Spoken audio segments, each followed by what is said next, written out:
할렐루야, 할렐루야.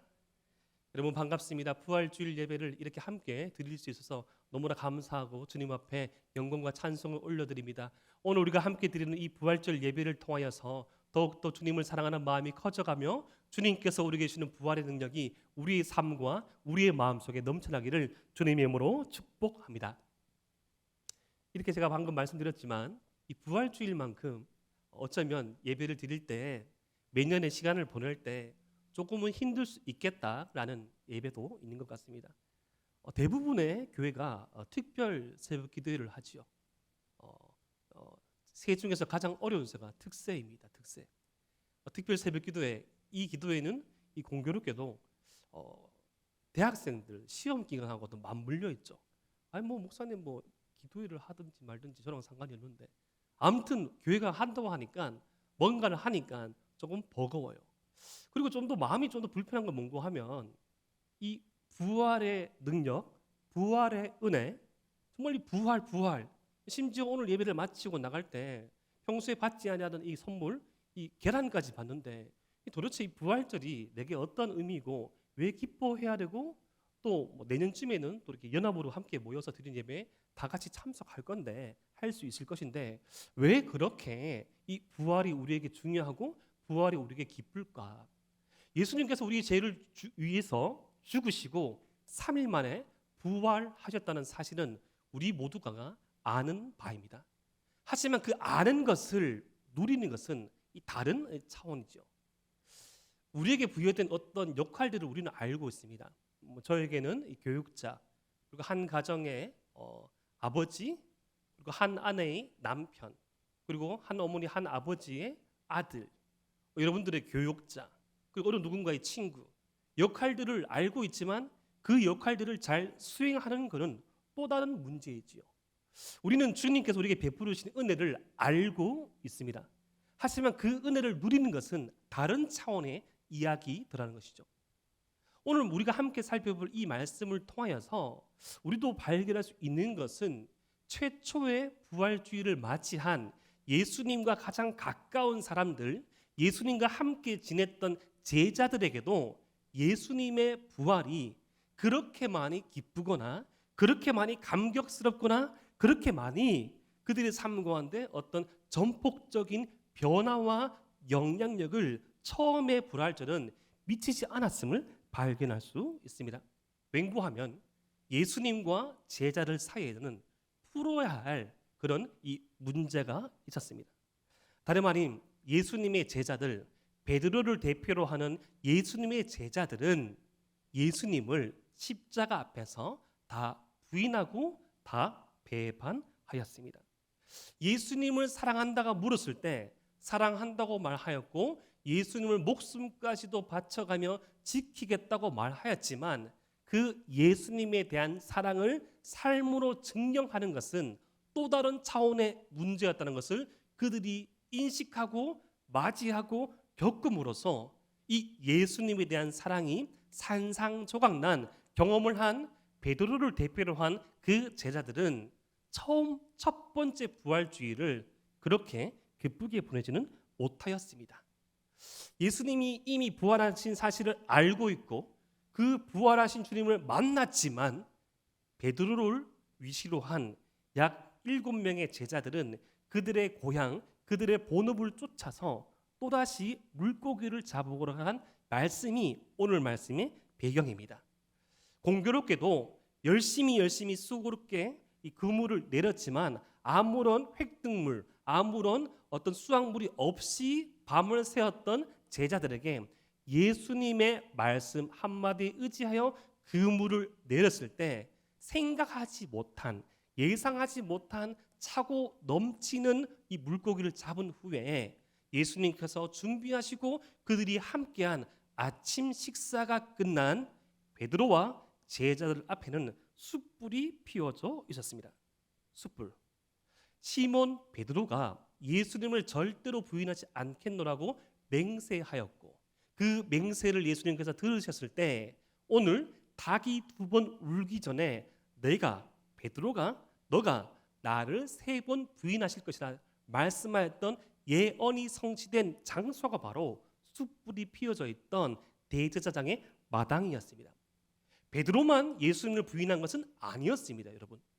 베드로를 대표로 하여서 모든 예수님의 제자들은 예수님을 버리고 다 도망갔습니다.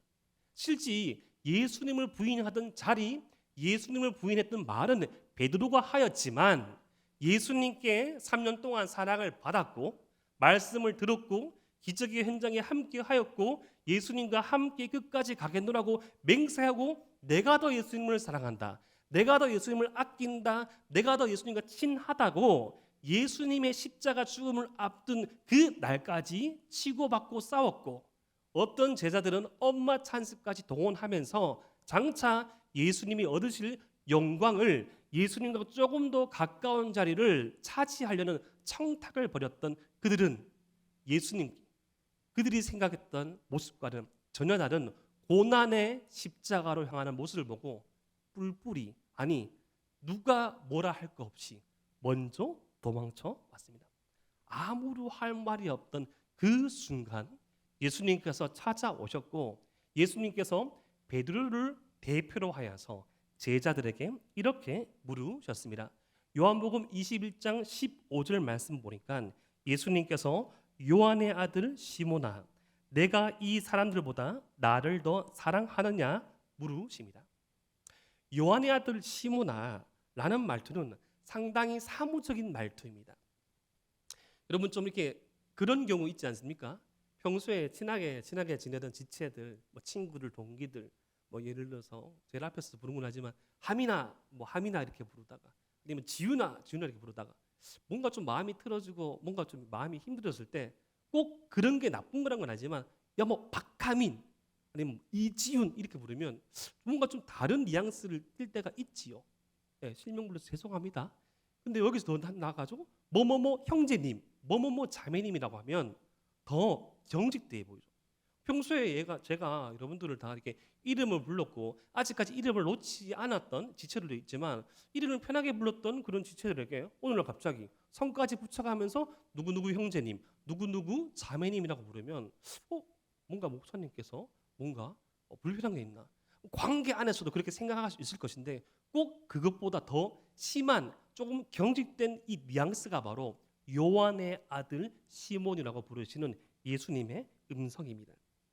지금 예수님께서 상당히 사무적으로 이 요한의 아들 시몬 베드로에게 무엇을 질문하는가 하면 다른 6명의 제자들보다 더 나를 사랑하는지를 질문하시는 것이 바로 첫 번째 질문의 의미입니다. 이 부활의 능력, 부활의 기쁨을 누리지 못하는 이 베드로에게, 베드로를 대표로 한 제자들에게 묻는 질문이란 거죠. 나아가서 오늘 이 부활절 예배를 드리는 저와 여러분들을 향한 예수님의 질문이기도 합니다. 누구보다 이 사람들 가운데서 얼마만큼 나를 더 사랑하느냐고 질문하신 것이죠. 질문의 의도는 그러합니다. 베드로는 한때 그 누구보다 예수님을 더 사랑하노라고, 예수님을 사랑하고 있다고, 예수님을 위해서 목숨까지도 바치겠다고 말하였던 사람입니다. 그 사람들 앞에서 맹세하였지만 그 맹세와는 달리 예수님을 부인하고 예수님을 부인하였던 그 베드로의 연약한 믿음, 깨어져 버린 믿음을 예수님께서 회복시키고자 예수님께서 그렇게 질문하신 것이죠. 조금은 가슴 아픈 질문이지만 무엇이 잘못되었는지를 알려주시는 예수님의 말씀이기도 합니다. 그때 이 베드로가 어떻게 대답을 합니까? 주님 그러하나이다. 내가 주님을 사랑하는 줄 주님께서 아시나이다. 평소 이 요한복음 21장 앞에 베드로의 모습이라면 호언장담하면서 막 화를 내면서 섭섭하다고, 예수님 아직까지 날 이렇게 모르시냐고, 내가 예수님 위해서 한 일이 무엇인데 이렇게 말이 안 통한지 몰랐다고, 예수님 너무 섭섭하다고, 와 진짜 예수님 다른 사람 같다라고 말할 수 있는 베드로지만 자기의 진모습, 자기의 진짜 모습을 탄로났던, 보여줬던 베드로, 자기가 어떠한 존재인지를 알았던 이 베드로는 자기를 반성하는 모습에서, 확신에 찬 모습이 아니라 자신의 반성하는 모습에서 내가 주님을 사랑하는 줄 주님께서 알고 계신다고 그렇게 자신에 차지 않는 그런 대답을 합니다. 그때 예수님께서 첫 번째 명령을 이렇게 하시죠. 내 어린 양을 먹이라. 예수님을 사랑한다면 얘가 예수님을 사랑하는 줄을 아는 것으로 그치지 말고 예수님을 사랑하는 삶을 사는 것이 더 중요한데, 그것은 바로 같은 양들, 주님을 따르는 양들, 지체들을 돕고 섬기는 것이 나를 사랑하는 것을 증명하는 것이라고 말합니다. 예수님을 사랑한다고 말하는 사람들이 있다면 그 사람들은 예수님을 따라가는 양들을 도와주는, 그들을 주님께로 인도하는 삶을 살 때 예수님에 대한 사랑이 증명되는 것입니다. 두 번째 16절에 예수님은 다시 물으십니다. 또다시 요한의 아들 시몬아, 내가 나를 사랑하느냐. 이 두 번째 질문과 첫 번째 질문의 차이가 뭘까요, 여러분? 이 두 번째 질문의 차이는 비교 대상이 없습니다. 누구누구보다 더 이렇게 말하지 아니하고 누구누구보다 비교급을 두지 않으시고 예수님께서 내가 나를 사랑하느냐, 베드로 너가, 누구누구 지체 너가, 누구누구 자매 너가, 누구누구 형제 너가 나를 사랑하는지를 물으십니다. 지금 예수님께서는 비교의 잣대를 내려놓고 정말로 있는 그대로 그 누구 앞에서가 아닌 그 하나님 앞에서의 단독자의 모습으로 정말로 나를 사랑하는지를 물으신다는 것이죠. 어떤 관계성 안에서의 상처, 어떤 누구 앞에서의 나의 고백, 내가 무언가를 해왔다는 그런 섬김, 그 어떤 것을 다 제외하고 지금 하나님 앞에서, 주님 앞에서 내가 나를 사랑하는지를 물으십니다. 두 번째, 또다시 베드로가 대답하지만 이전과 변함이 없는 대답을 하지만 어떤 진정성 있는 변화나 어떤 각오는 베드로의 대답에서 보이지 않고 이 두 번째 대답을 들으신 예수님께서는 두 번째 명령을 이렇게 하시죠. 내 양을 치라. 다시 예수님께서는 예수님을 사랑하는 사람이라면 예수님을 따라가는 자를 도와주고 그들을 섬기고 키우는 이 목양을 하는 삶, 사명을 감당하는 삶을 살 것임을 말해주고 있습니다. 사랑은 사명에 의해서 증거된다는 것이죠. 사랑하는 에바라위 청년 여러분, 주님을 더욱더 사랑하길 원하시죠? 주님을 더욱더 따라가길 원하시죠? 그렇다면 우리 관계성, 나의 직장, 나의 영향력, 나의 언변, 우리의 삶을 통하여서 그 누군가를 주님께로 인도하는 목양의 삶이 통하여서 우리의 사랑은 증명된다는 것입니다. 그런데 이제 세 번째, 또 주님께서 물으십니다.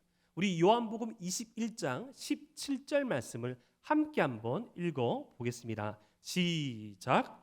세 번째 이르시되 요한의 아들 시몬아, 내가 나를 사랑하느냐 하시니 주께서 세 번째 내가 나를 사랑하느냐 하심으로 베드로가 근심하여 이르되 주님, 모든 것을 아시오매 내가 주님을 사랑하는 줄을 주님께서 아시나이다. 예수께서 이르시되 내 양을 먹이라. 사랑하는 에바다위 청년 여러분, 성경을 읽을 때 특별히 이 이스라엘의 문화적인 배경을 가운데 성경을 읽을 때 중요한 숫자가 있습니다. 3, 7 이라는 숫자는 완전을 의미합니다. 예수님께서 같은 질문을 3번 묻는다는 거 대단히 의미 깊은 일입니다. 뭐 그런 적 여러분 있지 싶은데요. 사랑하는 연인 관계에서 누군가가 나를 사랑한지를 따박따박 시간을 두고 3번 묻는다면 형제님들 즐거우십니까? 긴장을 탈까요? 오빠 나 사랑해? 사랑하지. 오빠 나 사랑해? 사랑한다니까. 세 번째, 오빠 나 정말 사랑해? 대단히 뭔가 묵직한 어떤 질문감으로 다가옵니다. 뭐 해? 뭐 하고 있지? 어디 있어? 뭐 어디 뭐 하고 있지? 누구랑 있어? 식은땀이 날 수 있습니다. 이 이스라엘에서 3번을 묻는다는 것은 확답을 얻겠다는 그런 랍비의 화법입니다. 정말로 이게 진짜인가? 정말로 네 마음속에 있는 진짜를 말해보라고 했을 때 이 세 번의 질문을 같은 것을 합니다. 지금 이 대답을, 이 질문을 들은 베드로의 마음과 상황은 어떠할까요? 제자들을 대표하여서 지금 이 자리에 같이 있는 7명의 제자들을 포함하여서 베드로 포함한 7명의 제자들을 포함한 가룟 유다를 제외한 11명의 제자들, 그리고 이 사도 행전과 이 신약 성경을 토대로 봤을 때 약 300여 명의 제자 무리들, 그리고 이 이후에 구성되어질 신약교회의 성도들, 지금 2022년 부활절 예배를 드리는 저와 여러분들을 포함한 모든 성도들에게 물으시는 예수님의 질문이란 것이죠. 정말 나를 사랑하느냐? 정말 나를 사랑하느냐? 사랑만큼 힘든 것이 없지요. 이 질문 앞에서 베드로의 마음은 너무너무 힘이 들고 너무너무 자신이 없습니다. 한때는 베드로는 그 누구보다 예수님을 사랑하느라고 고백하였습니다. 내만큼 주님을 섬기고 내만큼 교회를 사랑하고 내만큼 지체들을 위해서 헌신하고 내만큼 주님을 위해서 무언가를 했고 했노라고 한 사람이 없다라는 것에 대해서 베드로는 부인할 수 없었습니다. 하지만 이러한 저러한 시간들을 두고 지금 숯불 앞에서 베드로의 모습, 숯불에 비친 이 베드로 자신의 모습은 뭐라고 말할 수 없다는 것이죠. 내가 정말 주님을 사랑하느냐? 주님을 사랑하는 것이 뭐냐? 은혜를 입는다는 거, 은혜로 산다는 것이 뭐냐? 부활이 내게 무슨 의미가 있냐? 베드로는 확신에 찰 수 없었습니다. 주님이 말씀하신 대로 주님 앞에서 예수님을 3번이나 부인하였던 자신에게 3번씩이나 사랑하냐고 물으신 그 주님 앞에서 베드로는 자신을 돌아보게 됩니다. 여러분, 지금 베드로는 부활하신 예수님을 만났습니다. 부활하신 예수님을 만났어요. 부활하신 예수님을 만났다는 이 말을 듣고 있는 저와 여러분들이 아니라 예수님께서 부활하셨다는 그 기록을 담은 말씀을 듣고 읽고 보는 저와 여러분들이 아니라 실제로 이 며칠 전에 죽으신 예수님이 앞에 와 계십니다. 여러분들은 그런 사람 없습니까? 정말 다시 만나고 싶은 사람. 여러분들은 그런 순간 없습니까? 다시금 되돌아오고 싶은 순간. 여러분들은 그런 뒤집고 싶은 그 실패 없습니까? 없는 것으로 하고 싶은, 내가 그 말만 하지 않았으면, 내가 그 사람만 만나지 않았으면, 내가 그 실수만 하지 않았으면 라고 하였던 실수가 없어지고 사람이 살아나고 말을 주워 담을 수 있고 깨어진 관계가 회복되어지고 탕진한 재산이 다 돌아오는 것보다 더욱더 놀라운 주님께서 살아오셨는데 그 살아계신 하나님 앞에 살아계신 예수님께서 내가 나를 사랑하느냐라고 물었을 때 베드로는 쉽게 지금 말할 수 없더라는 것이죠. 부활하신 주님을 만났음에도 불구하고 전혀 기쁘지 않은 나의 감정은 무엇일까? 부활하신 주님과 함께 식사를 하고 부활하신 주님을 만져볼 수 있고 부활하신 주님과 함께 호흡을 나눌 수 있는데 도대체 이 마음속에 흐르는 이 찝찝함은 무언가? 내가 정말 주님을 사랑하였다고 말하였는데 그것이 정말 사랑한 것이 맞을까? 내가 정말 주님을 사랑한다고 말했지만 주님께서 나를 용서하시고 주님께서 나를 찾아와 주시고 주님께서 다시금 오셔서 나에게 기회 주시는 그 사랑에 비하면 아무것도 아니구나 란 그 감정을 지금 베드로는 느끼고 있는 것입니다. 주님을 향한 나의 사랑은 우리를 향한 주님의 사랑에 비교하여 볼 때 너무나 초라하고 너무나 작고 너무나 미약하구나.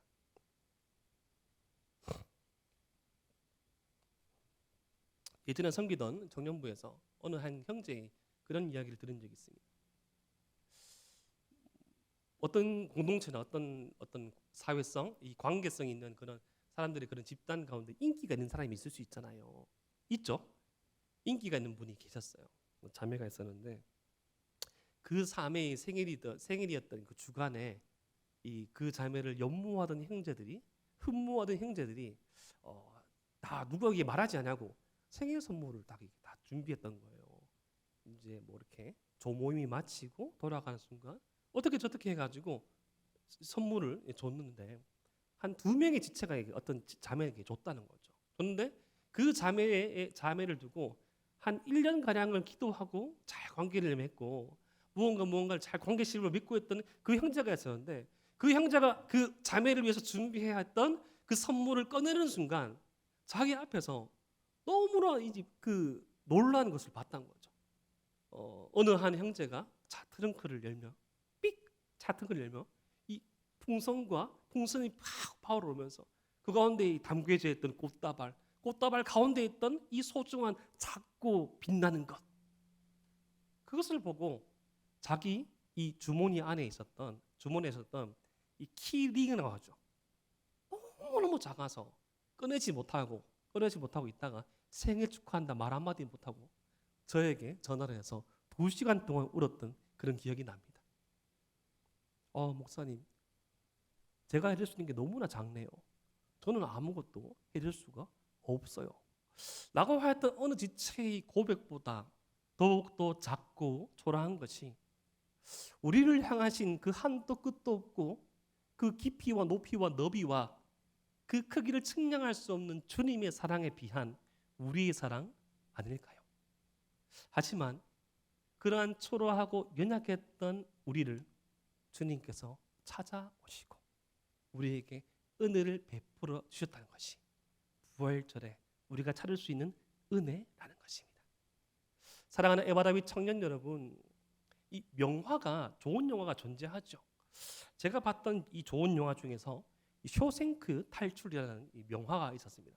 여러분 혹시 보셨나요? 말씀과 기도에 전무하다 보시니까 못 볼 수도 있겠지만 이런 영화는 한번 보십시오. 괜찮습니다. 아마 상당한 OTT 사이트에 다 무료로 배포될 겁니다. 오래되어서. 무료 아니면 제가 뭐 500원씩 드릴게요. 그 영화를 보면 주인공 중에 한 명이 그 모건 프리먼이라는 그런 배우가 나옵니다. 그 흑인 아주 연기력이 뛰어난 배우인데 레드라는 극 중의 이름을 가지고 있어요. 제가 약간 스포해도 괜찮죠? 근데 그분이 이 소년으로 그 감옥에 들어와서 수십 년을 있었습니다. 이거는 뭐 결정적인 영화니까 말씀드려도 괜찮을 것 같아요. 근데 그분이 처음에 감옥에 들어갔을 때 한 4년, 7년쯤 지나고 어떤 이렇게 얼마만큼 교정되었는지, 얼마만큼 교화되었는지를 이 사람들 앞에서 이 심사를 받아가지고 이 심사에 통과하면 형량이 감형되거나 난 다음에 출소할 수 있는 그런 이 심사를 받았는데 처음에 10대 감옥에 들어가서 20대 초반에 그걸 제일 처음에 심사를 받을 때 너무나 열심히 이 모건 프리먼, 이 레드라는 배역을 맡은 이 배우가 막 이렇게 항변하는 것이죠. 제가 그때는 철없는 10대라서 실수를 했습니다. 그때 좀 우발적인 사고였어요. 우발적으로 제가 잘못했습니다. 지금 돌아간다면 절대 안 그럴 자신 있습니다. 라고 말을 했을 때 계속 이 가석방 심사에서 계속 탈락하는 거예요. 아직도 교화가 필요하다. 그러한 이 심사를 한 번, 두 번, 세 번, 네 번 받게 되고 약 한 20년이 넘는 세월을 감옥에서 보내게 됩니다. 자신과 가까이 지냈던 이 주인공도 어떠한 방법으로 탈출을 하게 되고 점점 같이 있던 그런 죄수로 나가게 되면서 아무런 너무나도 이 감옥이 편안하고 자기가 돌이켜보니까 너무너무 잘못하였던 그 사실을 뉘우쳤던 이 노인의 이 모건 프리먼 레드가 다시금 이 가석방 심사 앞에 섰을 때 사람들이 묻습니다. 당신은 교화되었다고 생각하십니까? 옛날에 혈기 있는 이 모건 프리먼 같은 경우에는 막 항변했죠. 예, 저는 바뀌었습니다. 저는 열심히 일한 모범수입니다. 저는 무슨 자격증을 땄고 저는 어떤 활동을 하고 있고 어떤 선도를 하고 있습니다. 라고 말했던 그가 수십 년의 시간을 거쳐오면서 자신의 진짜 모습, 자신의 연약한 모습을 깨달은 후에 이렇게 심사하는 사람들 말합니다. 교화요? 교화라고요? 저는 그때 분명히 잘못을 했습니다. 교화라고요? 사람에게 그게 가능한 일일까요? 저는 분명히 잘못을 하였고 지금 이 자리에 남아있는 저는 그 수십 년 전의 잘못을 뉘우친 늙은이가 한 명 있군요. 시간을 되돌려서 그때로 돌아갈 수 있다면 그 소년에게 말해주고 싶습니다. 그런 잘못을 하지 말라라고요. 저는 제가 교화되는지 모르겠습니다. 이런 식으로 아마 말했던 것 같아요. 그렇게 딱 말하니까 이 심사하는 분들이 땅땅땅 이 출소를 가석방을 명령해 주는 거예요. 우리가 주님을 향한 내가 무언가를 해야겠다. 내가 무언가로 주님의 사랑을 증명해야겠다. 내가 어떠한 삶의 결과물로 내가 어떤 인생의 준비를 통과함으로써 내가 어떠한 것들을 이뤄냄으로써 주님을 향한 사랑을 증명하고 사람들에게 보이는 것이 어쩌면 주님께서 원하시는 신앙생활이 아닐 수 있다는 것입니다. 있는 모습 그대로를 사랑하신 그 주님 앞에 나의 연약함, 우리의 부족함, 우리의 이 낮은 모습까지도 주님께서 품어주시고 다가오신 그 주님의 손을 잡는 것, 우리에게 또 다른 이 기회를 허락하신 그 주님께로 나아가는 것, 나의 연약함, 우리 죄인들을 인정하고 은혜 없이는 살아갈 수 없는 인생이 우리임을 깨닫고 주님 앞으로 반걸음 나아가는 것, 그것이 부활의 능력을, 부활의 기쁨을 누린다고 오늘 말씀에 이 베드로의 고백을 통해서 우리는 알 수 있습니다. 그렇게 이제 주님 앞에서 자신의 삶을 회개하며 자신의 이 너무나 연약한 사랑 고백을 하는 베드로에게 예수님께서 사명을 말씀해 주십니다. 그 사명은 요한복음 21장 18절 말씀에 이렇게 등장합니다. 내가 진실로 진실로 내게 이르노니 내가 젊어서는 스스로 띠띠고 원하는 곳으로 다녔거니와 늙어서는 내 팔을 벌리리니 남이 내게 띠띠우고 원하지 아니하는 곳으로 데려가리라. 이것은 그 당시에 유행하던 이 격언, 속담과 예수님의 말씀이 결부된 말입니다. 근데 뭔가 그렇게 행복하고 유쾌한 말은 아닙니다. 팔을 벌리다, 띠를 띄운다는 것은 이 극심한 고생을 한다는 것입니다. 아마 이 말을 들었던 베드로는 이 팔을 벌리고 띠를 띄운다는 그 말을 통하여서 예수님께서 얼마 전에 당하신 십자가형을 생각할 수 있는 그런 말입니다. 너무나 놀랍죠? 스승인 예수님께서 얼마 전에 십자가형을 당하시고 죽으셨는데 내가 젊어서는 네 마음대로 다녔지만 늙어서는 사람들에게 끌려가서 이 십자가형과 같은 고난과 고통을 당할 수 있을 것이다 라고 말씀하시면서 베드로에게 주님의 양을 맡기는 목자의 사명과 삶을 말씀해 주십니다. 팔을 벌리고 띠를 띄워주는 사람을 고난을 통하여서 고난 가운데 사람을 인도하고 사람을 품어주는 목자의 사명과 삶, 우리 주님의 사역의 큰 면 중에 한 면이시죠. 우리 주님께서 선한 목자의 삶을 사시고 십자가 위에서 팔 벌리심으로써 생명의 길로 인도하였듯이 베드로 또한 예수님께서 가셨던 선한 목자의 길을 따라가는 목자의 사명과 삶이 있다고 예수님께서 말씀해 주십니다. 근데 지금 어떠한 타이밍에 말씀하십니까? 가장 연약해져 있던 베드로에게 지금 부활하신 주님을 만나고서도 기뻐하지 못하고 그 주님께 품 안에 안기지 못하고 그 주님께 온전한 예배도 드리지 못하고 그 주님의 눈도 제대로 마주치지 못한 실패하고 연약한 베드로에게 주님께서 걸어가신 그 길을 걸어갈 것을 말씀하고 계시다는 것이죠.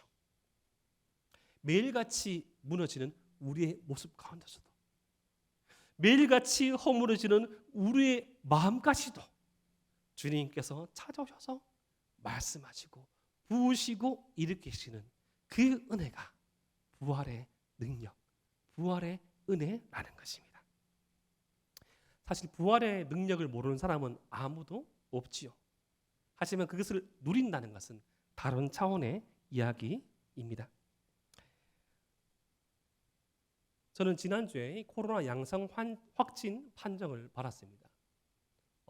지난주죠. 목요일에 받았습니다. 지난주 초에 저희 첫째 아이가 먼저 걸려서 왔어요.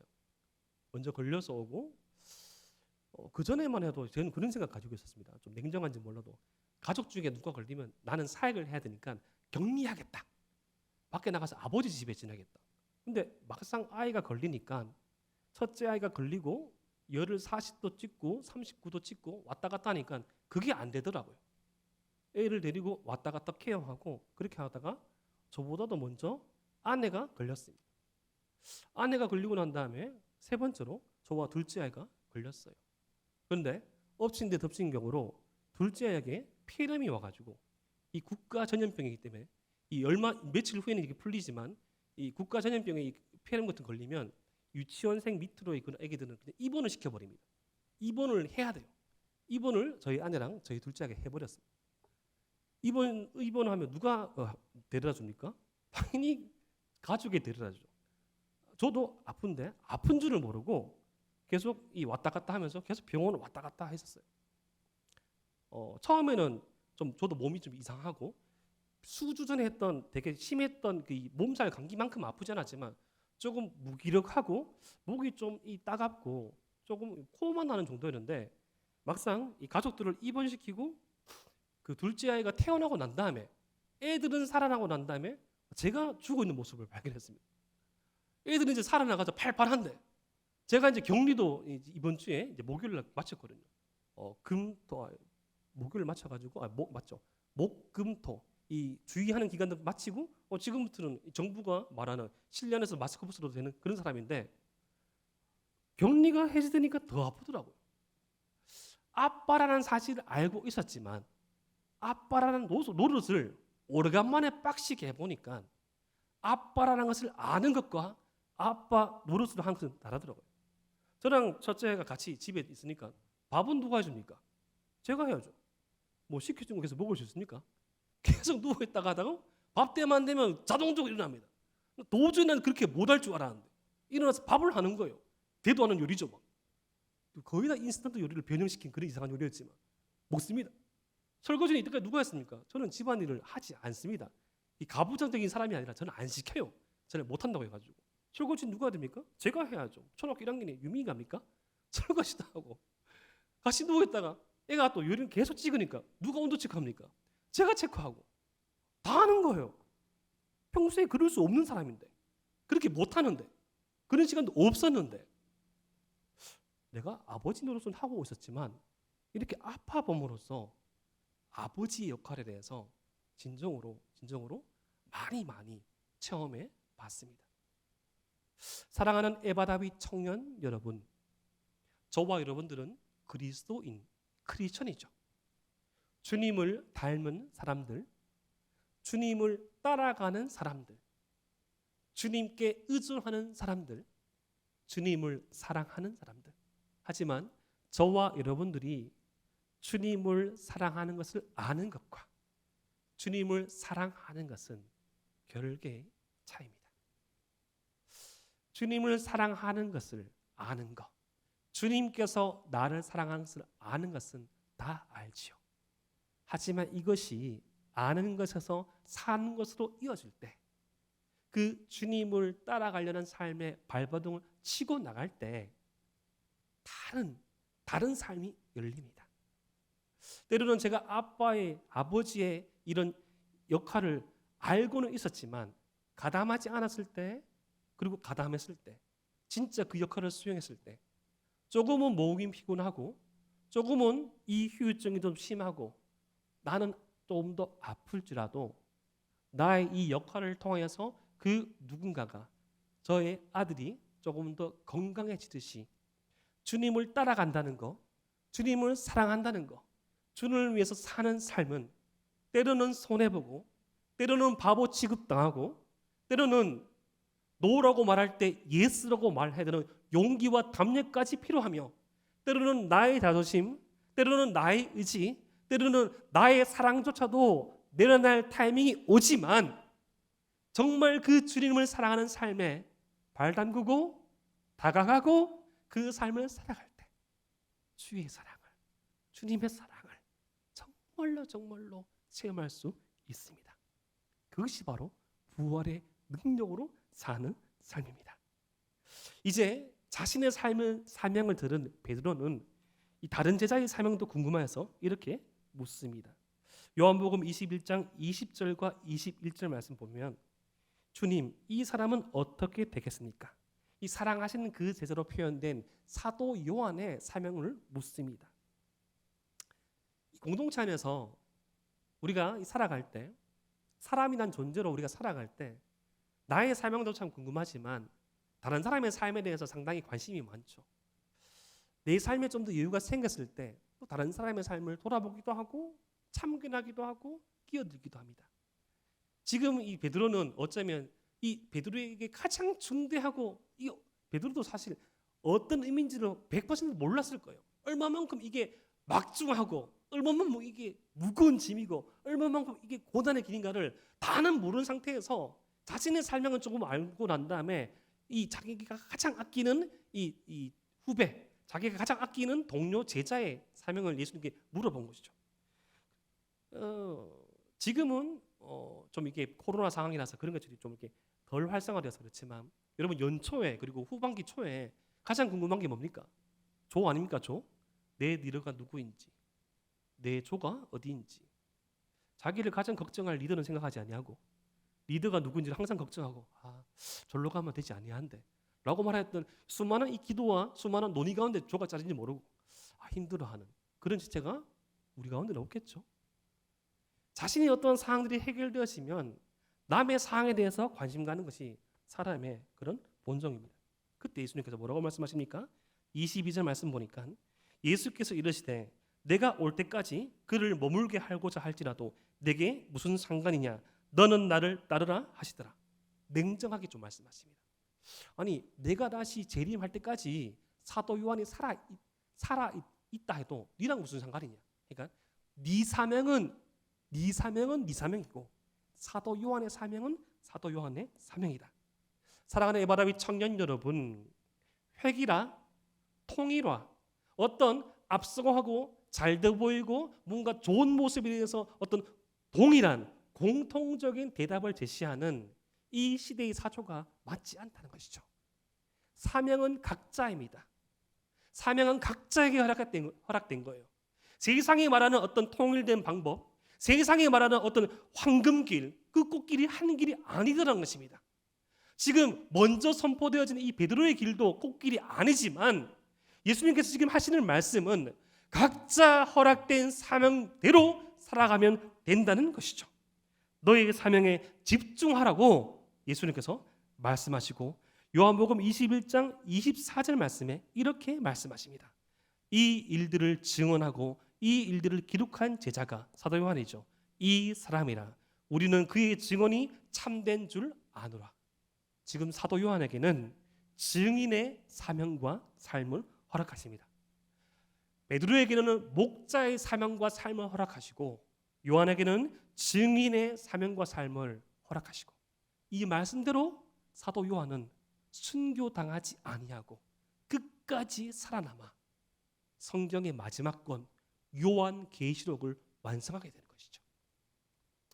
사랑하는 에바라비 청년 여러분, 저와 여러분들의 미래와 주권은 주님께 달려 있습니다.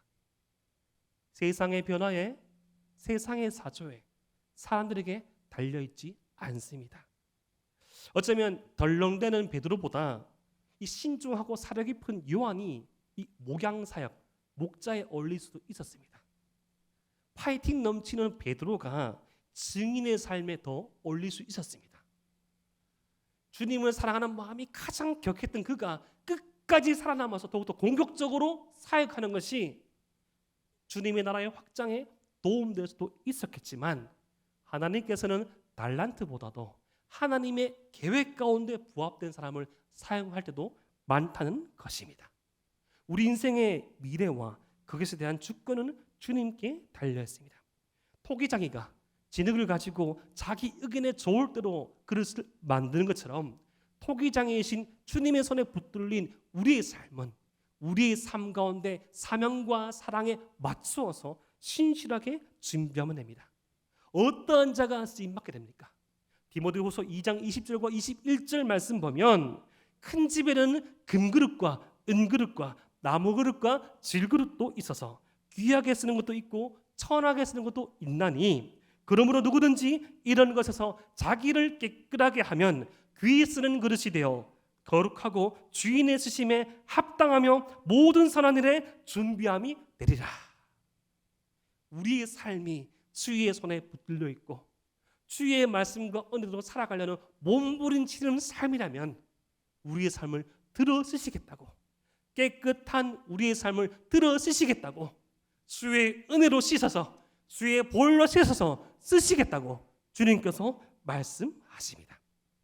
우리 청년들이 우리가 가장 고민한 것이 무엇입니까? 우리의 사명은 무엇입니까?